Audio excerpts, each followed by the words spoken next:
because your presence on this platform itself confirms your connect with AICTE. And all our schemes are very comprehensively available on our platform. Now, all of you, can you see my slides, please?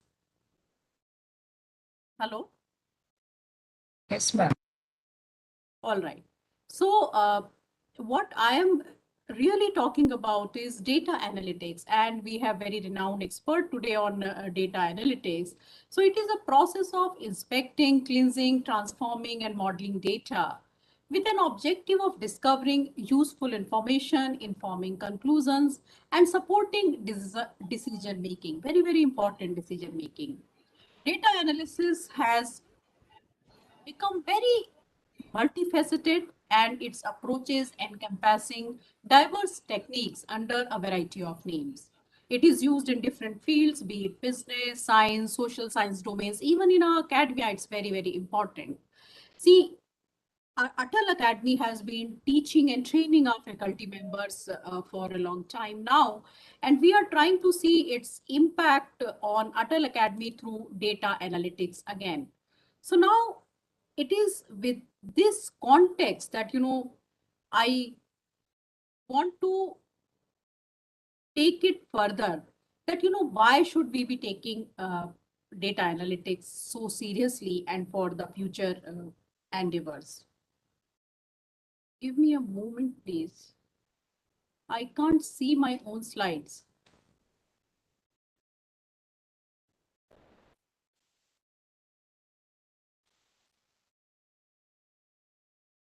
So let us make today's conversation a little more interesting and have a look at what does internet do in a minute. So when we really look at my next slide, I'm sure all of you are really aware of it, that approximately 28,000 viewers are watching Netflix on a daily basis, in a minute basis. 6,95,000 stories are being shared on Instagram. Various connections, 9,132 connections made on LinkedIn, 69 million messages are across transmitted either using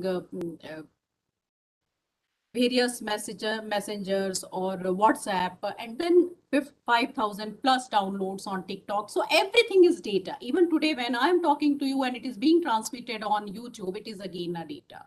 Now, data has really data usage has grown with a multifaceted, unimaginable speed. And if we really look at it, it is approximately 175 zettabytes, which we are thinking by 2025. As of now, if as my slide shows, it is roughly close to 8 zettabytes, which data we have really been conserving or transmitting on a daily basis for this particular year. Now, while speaking at Howdy Modi, the mega event that Indian American community held at Houston City in 2019, our Honorable PM Modi ji mentioned the cheap cost of mobile data in India and the increasing use of digital technology to set up startups, help economic transactions, and specific interactions with the government. Today, it is said that data is the new oil. It will also add that data is the new gold. Industry 4.0 is focused on data. Now, what is one of the most important point is regarding India? If there is one country in the world where data is the cheapest, then that country is India. The Prime Minister added that Digital India is India's new phase, which the world needs to see. These are some of the more data and data analytics that we have more than 500 million smartphone users in India, and the speed with which even the government's jam, that is Jan Dhan, Aadhaar, and Mobile Trinity. If you really look at it, one of the statements with Sitaramanji, Nirmala Sitaramanji, our Honorable Finance Minister, recently made on 16th of September, that it has catapulted banking to a different level. Our online financial transactions have also gone beyond an unimaginable pace of change. Similarly, at 87%, Piyush Goyal ji has recently said on 27th of September that in fintech revolution, financial technology revolution, we have been at the highest level in India. So as the demand for data scientists continues to grow, our universities are trying to figure out how to best contribute to the training of skilled workforce. And also, there is a strong need to be having a better understanding on the fundamental principles, expertise, skills, knowledge bases that needed to define the academic discipline, which is as complex as data science. We often argue that it is not a discipline. Data science is not a discipline, but rather an umbrella term that is used to describe a complex process involving not one data scientist processing all the necessary expertise, rather a team of data scientists with non-overlapping complementary skills. Non-overlapping is one of the most important thing. There has been an exponential rise in the programs, in data, and in the way data has been used. So now, what can academia do while designing data science academic programs? I am receiving a message that my slides are not visible. Can you not see my slides? Looks blank, ma'am. No, Let's not just check visible. with others. No, Not not visible. visible, Not visible. actually. Anyway, you Mouse continue. movements are visible. Slides are not required. Finish it. All right, sir. Okay, so what can academia do while designing data science academic programs or better prepare students for data science workforce or to provide a better trained technical human capital to the industry? There are quickly 4 recommendations of Harvard Data Science Review, which has recently come out, that we need to plan different tracks, realize that it's an umbrella and we would require different sets of data analytics to converge, confluence together, that is data engineers, data analysts, and machine learning engineers, bring applications to the forefront, adapt statistics and machine learning courses to have applications. We need to really have real world experiences that develop capstone project courses defined by open-ended questions requiring data wrangling or data collections to complete. Practical programming skills that are needed at every possible level. So given the ubiquity of databases, courses should require students to learn and use appropriate languages for the expertise they are focusing on. After this, I would really leave it to our expert who would be telling us more about data science, data analytics, data sciences, and why do we require it, and industry's perspective with respect to academia's data analytics program. And with every crisis, more so with this pandemic, there is an opportunity, and we have an opportunity in India being the cheapest data available. So for India's education sector, it is about leveraging our modern technologies and bringing nationwide education access to new heights, and more so with these niche areas. Through all our programs, all our endeavors and schemes, we at AICTE are committed to encourage inclusivity, commemorate diversity, committed to quality and celebrate excellence. We are looking forward to your continuous support and more so in ensuring that these are quality faculty development programs. All the very best. Now, I would request our Honorable Chairman to address this August gathering. Thank you so very much. A very good morning to all of you. Namaskar. At the outset, I would like to first thank Mr. Dinanath Kholkar, Senior Vice President and Global Head of TCS, to be amidst us as chief guest for inaugurating 52 FDPs. It's a record of its sort, and therefore I thank him for sparing his time with us. By the way, Srimati Mamta Rani Agarwal has elaborated on what is the importance of data science, data analytics, and how world is moving ahead in that direction. We have Dr. Amit Datta, Dr. Girdhari Garg, and many other faculty members who have joined in, other than even the coordinators and heads of the institutions where these programs are being today started off at 10 o'clock from now onwards. There are 52 different faculty development programs. They are in all variety of emerging areas such as artificial intelligence, Internet of Things, machine learning, data analytics, augmented reality, virtual reality, robotics, 3D printing, drones, blockchain, cloud computing, cyber security. I think all of these are very, very important ones. And since 3 years, AICT has been driving this under what is known as ATAL Academy. Srimati Mamta Rani rightly pointed out that AICT was selected by the World Book of Records consecutively for 2 years for being what we say as one of the largest faculty training programs held anywhere in the world. And this is a feather in the cap of AICT, thanks to all the colleagues of mine in AICT who have been driving this. I remember I had a chat with Mr. Dinanath Kolkar a little while ago. I don't remember now, maybe a couple of years ago when I was here, because I had a strong bondage and relationship with Tata Consultancy Services and Tata Group as well in more than one ways. Firstly, when I was in College of Engineering, Pune as the director, the chairman of the board of governors used to be Dr. F.C. Kohli, and who started TCS with few employees, maybe 6 or 7, and then that particular organization has grown from strength to strength. And the very essence of the work culture that was inculcated, the values that they have, I think that also is a great learning experience for all of us. And I'm sure along with the data analytics and AI on which Dinanath is an expert, he will certainly speak about all of that, but also bring in the necessity of values, which the Tata Group has been promoting all the time, and all the employees. And that's how the industry has been growing from strength to strength.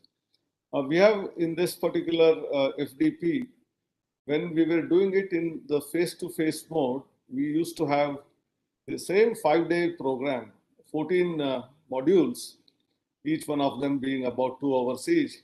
But in most of the cases, that used to be almost localized because the cost of travel, the cost of even accommodation for the participants to experts, we were having at most 50 people joining them and about 3 experts. The pandemic made us to innovate and said that why now the face-to-face mode of training is not possible, then let us move ahead and then use technology. And that's how using Cisco WebEx, or sometimes we use other platforms as well. But what we have done is now the numbers have been increased to 200, and simultaneously in a given place, like in Mumbai, something is happening, in Chennai, something is happening, and people from all over the world participate in this in terms of both experts as well as the candidates who want to learn. And that is what has made this very, very interesting program. We all know that learning to learn and lifelong learning are two fundamental things which everyone is to be aware of, especially in the new technological revolution that is happening.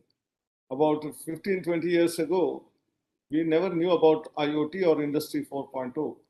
Although AI itself started in the late 60s and 70s, but nothing was caught up because of the power of the computers that was limiting our reach in terms of really using AI. Today, AI and machine learning can use different fields, and then we can create applications which are useful for a variety of different domains. Say, for example, agriculture, what kind of fertilizer is to be used. If there is a problem of insects attacking the crop, what insecticide has to be used. How the product that is produced in agriculture can be marketed.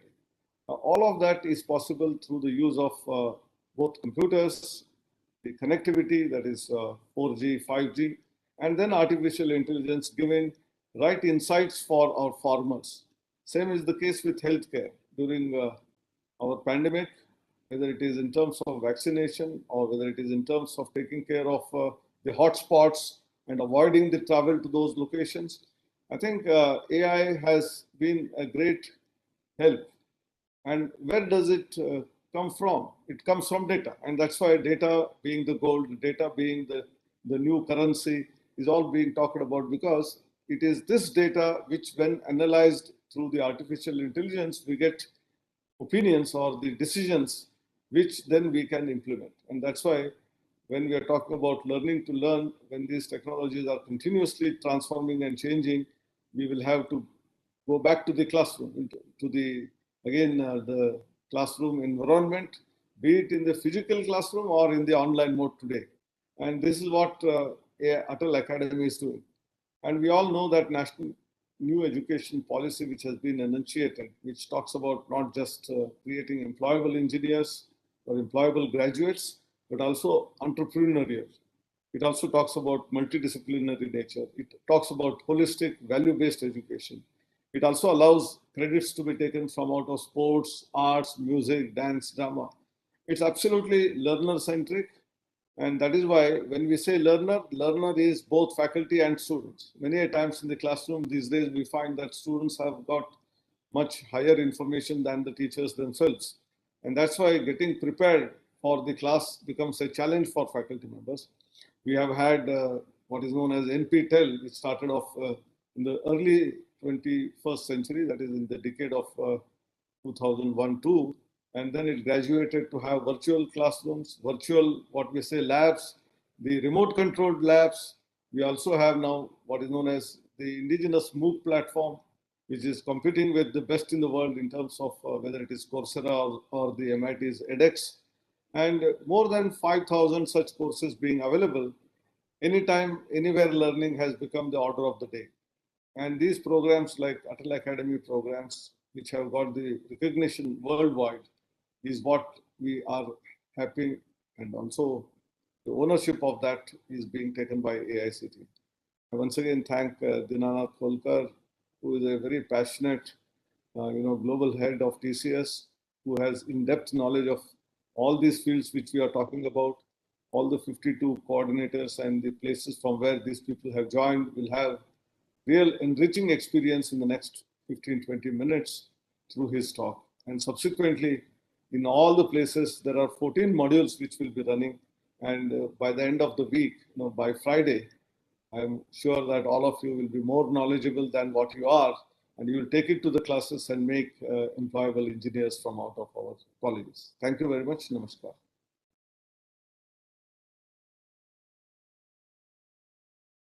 We always try to do our best. It is our privilege at ATAL Academy AICTE that Dinanath ji is with us. Dinanath ji is presently Vice President and Global Head of Analytics and Insights at Tata Consultancy Services. He has spent a long career at TCS, spanning more than 30 years, and played various leadership roles, led a diverse set of businesses. Dinaji has been recognized as one of the top 100 influential global data leaders and data visionaries. Recently, he featured in the list of 50 most influential AI leaders in India in 2021. He is an active volunteer at IEEE Pune section, is currently the chair for industry relations and membership development. He also contributes to the sustainable development efforts of Pune City through Pune Knowledge Cluster, Pune International Center, and MCCIA. Thank you so very much for your valuable time with us. May I request you to kindly address this August gathering.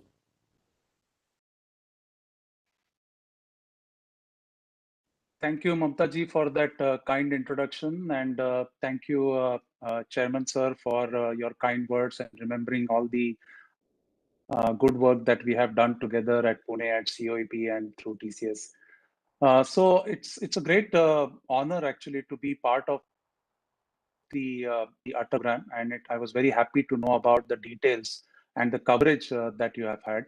So very happy to be here. Let me start off with, first of all, wishing you all in advance happy World Teachers Day. I got to know that, the program is right in the middle of the celebrations that would be done. And second is I wanted to thank you on behalf of TCS, because as Sahasrabudhe sir said, we have enjoyed a great amount of partnership with the academic institutions throughout our journey. We have completed 53 years as an organization, and each one of you have contributed in building us up, because the students who graduate from your institutions become part of our organization, and they are contributing to where we are today. So again, I would like to thank you for all your contribution, and would look forward to the partnership going forward. Let me slight different perspective on what we are seeing and how it would be relevant for you as teachers, as facilitators, coordinators, as mentors, coaches for the students. If you look at engineering, it has created a significant amount of impact on humanity. You know, various things, be it mobile phone, be it steam engines, be it electricity, be it autonomous cars and internet and things like that. Engineering has played a very significant role in contributing and transforming the way we live as humans. However, when we look at what we are faced with today, the global environment is still at a serious risk. And honestly, we are in the midst of a serious climate crisis. And I want to call this out very specifically because it has very much a deep connection to how we will be building the engineers of tomorrow. Let us look at what the pandemic has really done. And I just took a comparison between the Spanish flu, which was almost 100 years back, and compared to what has happened in the last 18 to 24 months of the pandemic. And it's absolutely phenomenal to see the way things have changed, the type of adoption of technology. Just imagine if data was not as cheap and we were not having that level of connectivity, the type of challenges we would have faced in being able to connect to all of us and in a very inclusive manner. However, there are still quite a few challenges. Our healthcare network, various other aspects which are there. You know, I'm sure that while we have the higher education aspect is taken care of, primary education, and there are many students who still don't have access to equitable. So we don't want to wait another 100 years for another. Rina sir, your voice is distorted in between, not very clear in between.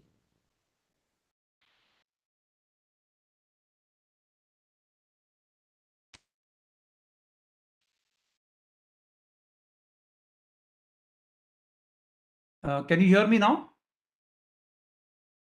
Yes, sir. Now it's clear. Okay, I just took off the headset.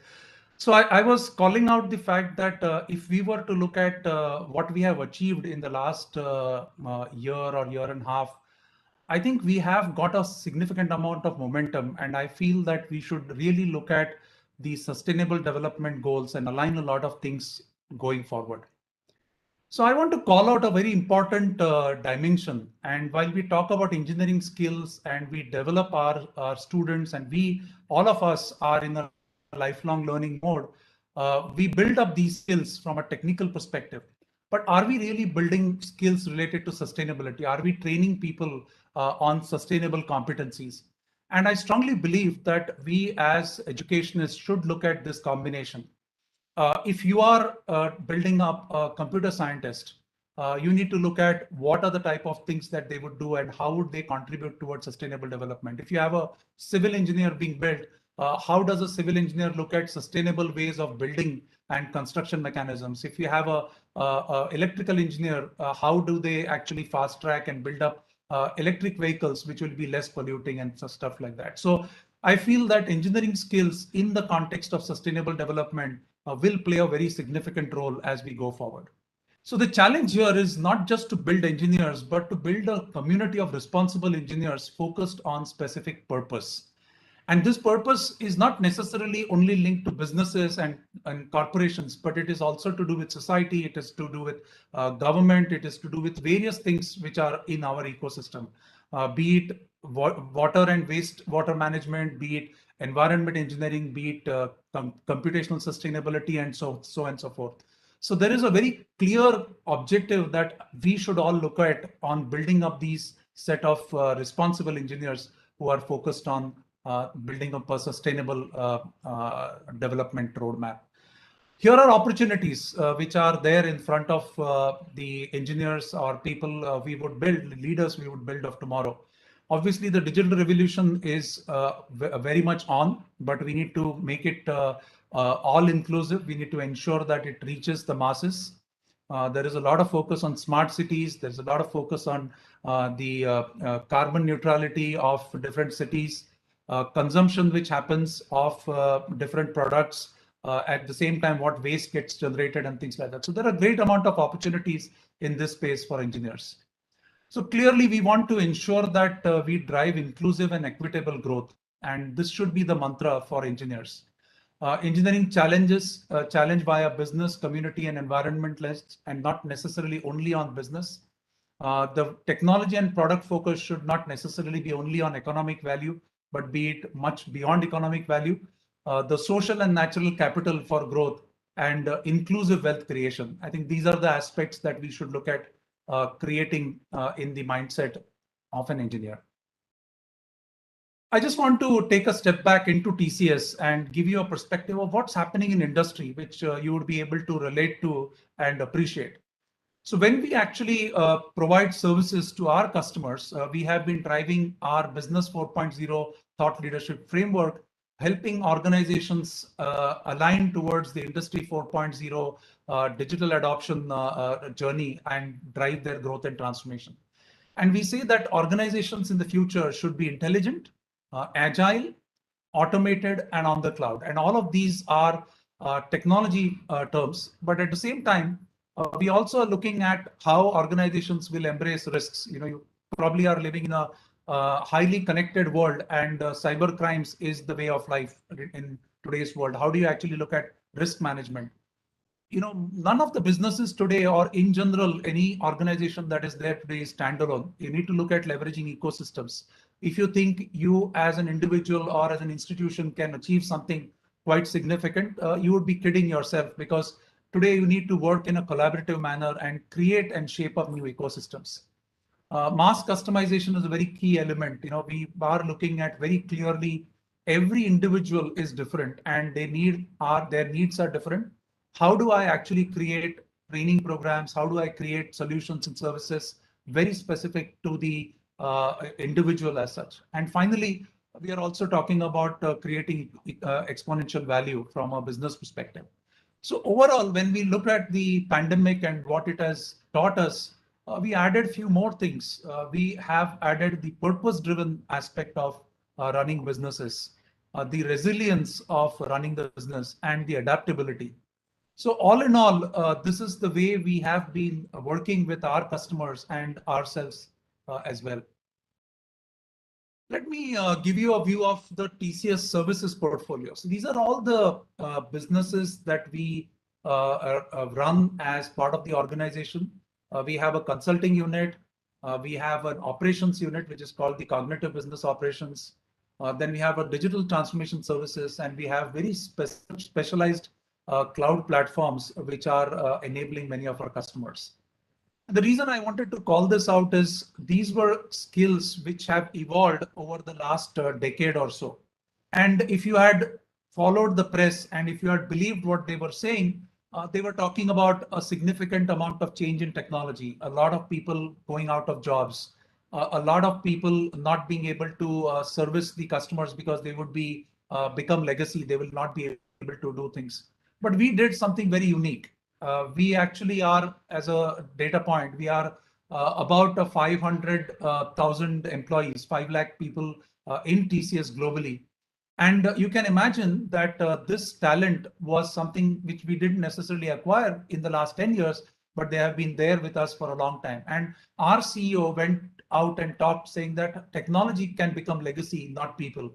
And we drove a very significant digital learning program and trained and reskilled almost about 4 lakh of our employees over the last decade or so. And this is a very big flagship program which has earned a lot of accolades. And we've also gone out and said, like, if we are doing it internally, we should do it with the academic setup as well. And our academic interface program is very well known for contributing towards that. And I was very closely involved with AICTE in shaping up the CSBS program in about 3 years back. And that's what Professor Sahasrabudhe was referring to, my interactions with him. So as an organization, we have driven talent development in a very, very significant manner. Another aspect which is very important is our area of research. And this is a very good indicator. And I would strongly recommend you to keep a track of what are the areas that we are investing in from a research point of view. And this is all public domain knowledge. If you go to the TCS website, you'll find various things that we are working on. Very important aspect, we focused on AI. And I just picked up this slide, which is more for how we are looking at AI playing a very significant role. And clearly note one aspect that we have not talked about how AI will help impact business, but we have also looked at how AI will impact society. And that's the type of a balance that we are putting in our research investments and looking at how AI will play a very critical role in the various businesses that we support, as well as the societal aspect of the communities that we serve and we are part of. And some very good examples. Sir talked about agriculture. We have a very strong focus on digital farming. I have personally been involved with an affordable agriculture initiative through IEEE Pune section. The health ecosystem, we significantly contributed and helped the government on various things that we did on enabling things on digital, be it the COVID test kits enablement, be it each city's data collection and analytics around the COVID cases and predictive models and stuff like that. So a lot of things we've been able to do with the type of focus which we have. Let me shift gears now, zoom out, look at what World Economic Forum is talking about. And it's very important to keep in mind, today, India contributes significantly, and all of you contribute not just to India's development, but to global development, because many of your students are leaders of the world, not necessarily of companies which are based in India. And these are the type of skills which World Economic Forum talks about. And we've been keeping a track of this. We are very closely working with them on looking at what these new skills would be. And these are technical and non-technical skills, as well as what is the type of time window it requires to reskill people. What are the type of things which require enablement that is required to get people trained on various of these skills. And I just put I looked at all the type of technologies programs that we are running internally, as well as programs that we are working very closely with many of y'all. And I put this word cloud together, and I'm sure these were many of these words that you would have heard on a regular basis from different people about the different types of technologies, the different types of applications of those technologies and things like that. However, let me empathize with you. And, all of you have worked with many of you all, right since the time I was with the TCS research setup. I worked very closely with many of the academic institutions. There are challenges. We are, each of us, if you say that there are no challenges, we would probably be lying to the larger audience. So there are challenges. What are those challenges? And I just listed down a few of them. Evolving curriculum, you need to look at how things are changing and how fast they are changing. And how do you need to look at building up combination skills and things like that. So for example, if you look at a car, for example, today is not a mechanical device. It is an electronics device. It is an electrical device. It has a lot of design element into it. It has a lot of computer science into it. So there are a lot of things which are changing in the ecosystem that is there. Experiential learning is very critical. You need to look at how do you give that type of an experience. Internship opportunities. There is, when you look at internships, and I talk to a lot of students and they come to me saying that we need to do internships. And I say, look, don't necessarily only look at large corporations. The 50% of India's GDP is driven by the MSME segment. Work with them. And there are some amazing organizations doing some amazing work. And, they look for bright minds to be part of their setup. And, you probably have a lot more autonomy to try out different things. The industry context is very important. And things are changing quite significantly. There are manufacturing companies which are looking at digital factories of the future, for example. Faculty shortage, obviously, given the type of scale that we run and the type of students which we take, we need more faculty members. We need people to, good people to come into the, and aspire to become faculty members. And also important is the outcome linkage. We don't necessarily need to look at just taking things through the process, but we need to look at creating leaders of the future. And as I said, leaders and engineers who will be responsible for driving a sustainable development agenda. The good news is that there has been a lot of experimentation, a lot of things which have happened in the learning space, and what are the type of things that people can do about learning. And I don't need to specifically preach to all of you, but I feel very encouraged with the type of work that is happening, the learning mechanisms and learning strategies that are getting evolved, which is very, very encouraging. TCS, as you are aware, we have a very large education business. The ION platform is very well known, and we have been constantly taking feedback from many of you, the students, the different partners that we have. And we've created a complete roadmap for various activities, right from career counseling to the learning paths which are there, to the certificates and to the internships and to the job creation. So the complete ecosystem aspect is very critical for us. And I would strongly encourage you all to look at this aspect, the term called ecosystem, because we don't necessarily are only isolated in an academic setup, but there is a wonderful ecosystem around us, not just of people who are hiring us, but people who are solving problems based on the learning that we go through. And the partner ecosystem that each one of you should possibly look at leveraging is listed out here. Be it the partnership with other academic institutions. One of the things that I generally notice is that we are very isolated or very siloed in our approach. And when I did the work on the affordable agriculture, one thing which I realized that the engineering college and the agriculture college were not really having a collaborative mechanism. And we actually, through the IEEE Pune section, created that ecosystem. So definitely look at academic partnerships.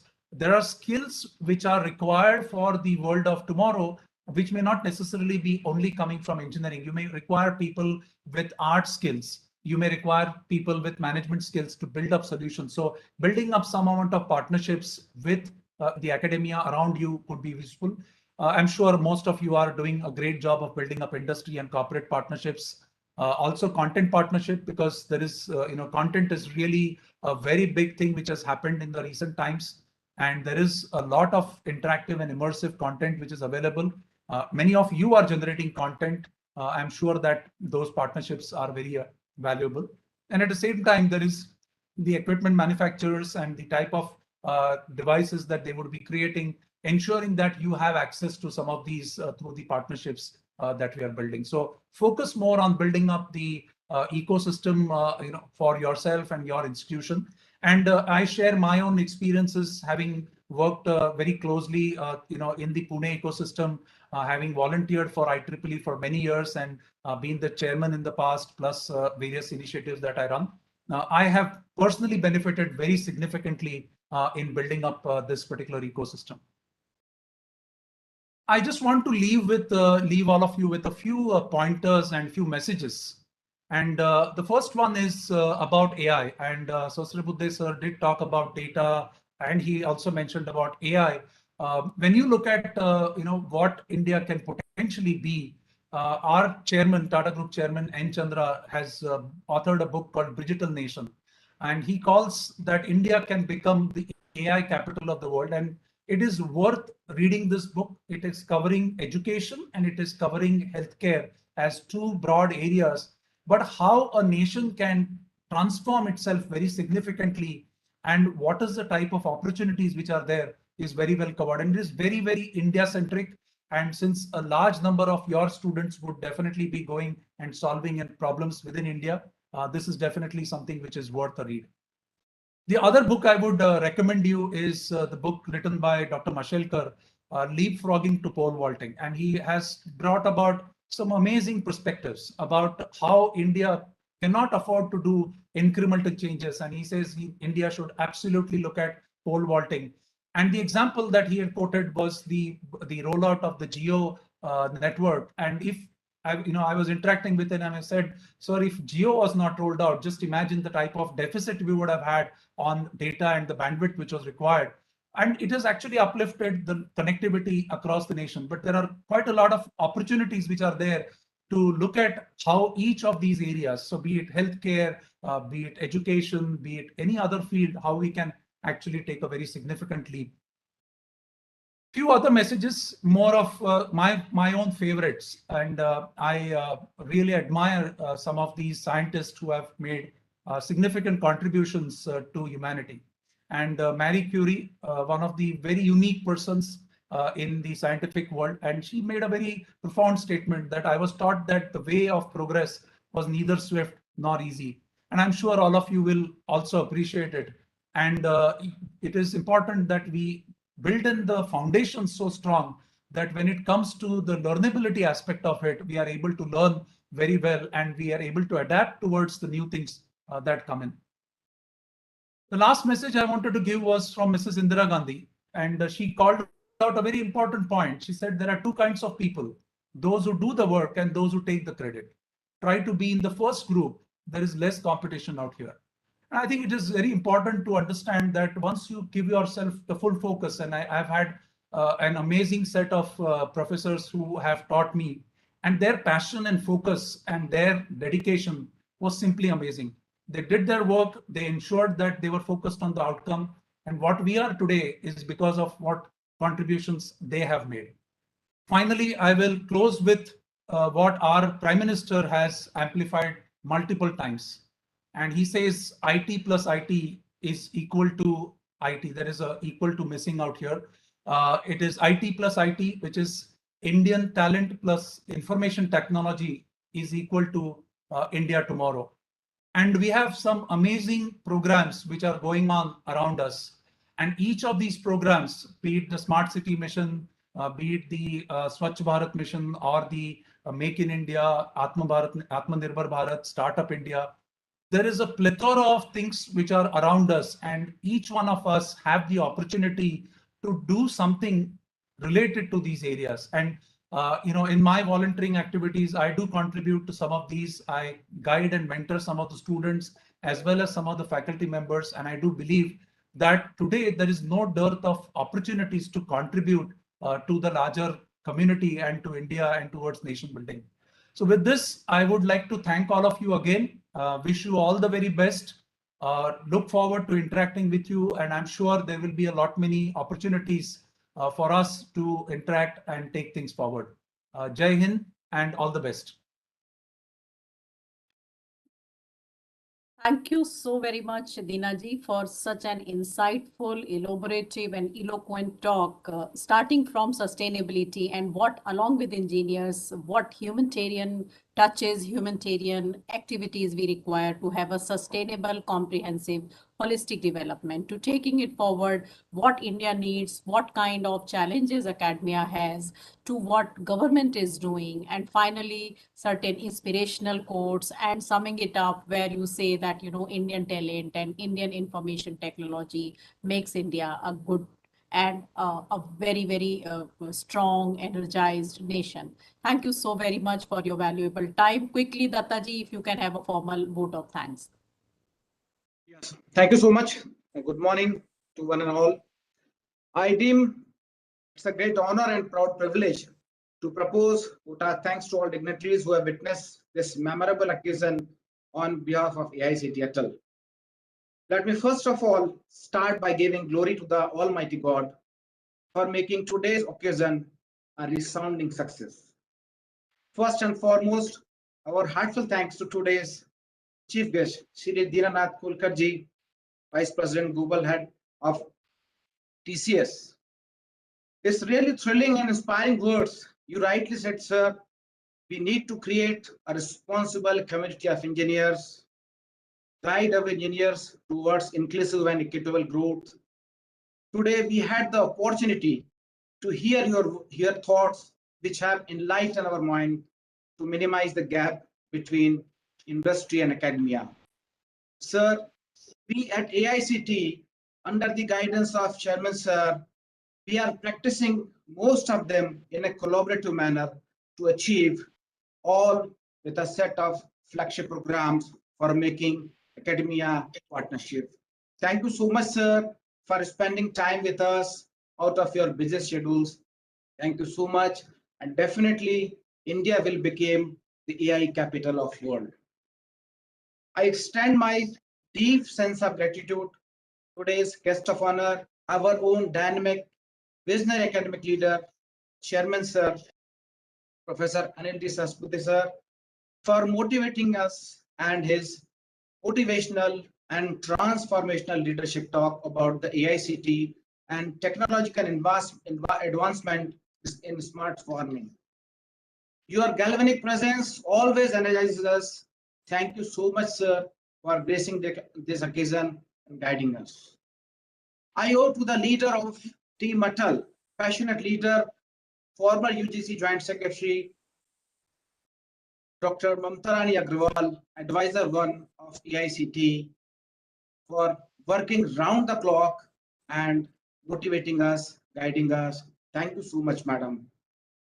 Our sincere thanks to all coordinators, participants who will not only earn certificate here, but also for our friends. I'm confident your journey here turns to be cherishable and worth remembering. Thank you for joining us. I owe special gratitude to my own ATAL team, Dr. Garg, my technical team, my media team. Thank you so much. Finally, I'm with you with this inspiring quotes of Swami Vivekananda ji. Every work has passed through hundreds of difficulties before succeeding. Those that perseveres will see the light sooner or later. Thank you so much. With the permission of the Chief Guest, sir, we are concluding here the inaugural ceremony. Thank you so much. Have a great day. Thank you so much, sir. Have a good day. Bye. Bye.